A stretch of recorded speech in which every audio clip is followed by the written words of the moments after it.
If you have a gimbal, you've probably been told that you have to learn the ninja walk to get amazing gimbal shots. Totally disagree on that.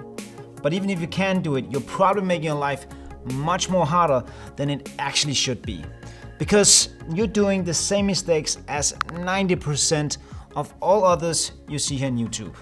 And I constantly see so many beginners make at least one of these 4 gimbal mistakes that will keep you from getting amazing gimbal shots. But the good thing is that it's super easy to correct, you just have to know how to fix it. When working with gimbal, you have to see your body as a set of springs.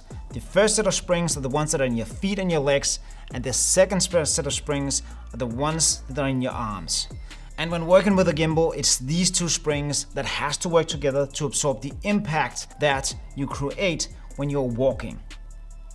So if we only move the springs that are in our legs, the gimbal here will move with us. But if we move the springs in our arms, the gimbal will stay in place. And this is why it's so hard to get smooth shots when we're walking, because if you aren't moving those springs correctly, the footage will be swaying or jittery. So all you have to do to walk correctly is use the heel to toe method and use the springs in your legs to absorb the impact and correct with the springs in your arms when you're walking forward. And this is the reason why the ninja walk doesn't work as well. Because when you do the ninja walk, you're super bent over and the springs in your body don't have any room to move and absorb those impacts that you create when we walk. And the other thing is that you will also be much more likely to get injuries in your lower and your upper back as well as your knees.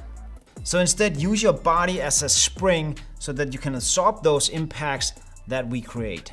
It's actually super simple. Just think of yourself as having a string that you're hooked up to so that your body will be more upright, and then you just walk forward and you use that spring to absorb the impacts when we walk.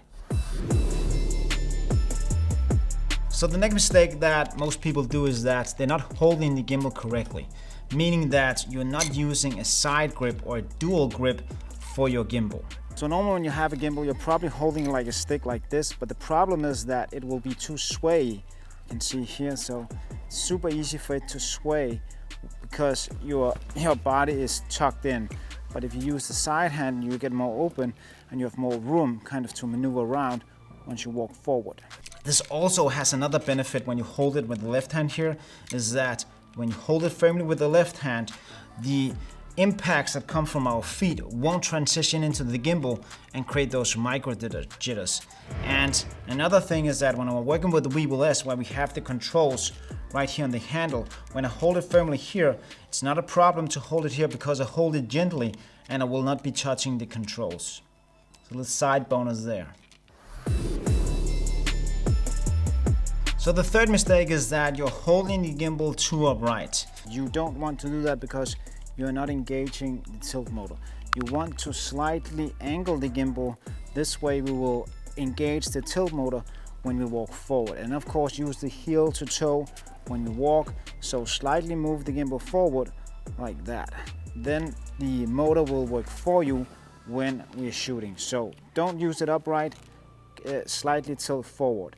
Has another benefit as well. When we are in here, we tend to move the gimbal out here instead. When we slightly move it forward, we have it closer to our body. I don't know why, but I just see this happen, and having it closer to your body means that you won't put that much stress on your back. So the last mistake I see a lot of beginners do, and my students as well do this, is that they want a super smooth shot and they try to do it in slow motion. So what they actually want, a super slow, steady shot, and they try to do that shot. But you have to keep the gimbal in motion in order to get a smooth shot. By doing this, you can shoot in 50 or 60 FPS, also 120, and then slow it down in post. So when I want a smooth shot, take a couple steps back and then I walk into the shot like this, keeping the gimbal as steady as possible. And then I slow it down in post once I get back to the editing. So you can see if I try to move slowly, there's some problems here. My body starts to wiggle, and I also starts to shake the gimbal. So it's actually much harder to try to move slowly than move the gimbal in real time. The same goes when I'm shooting real estate. Let's say we should shoot this and wanted to film out there, shoot it in 50 FPS and then just shoot straight out. Let's do it. Here we go.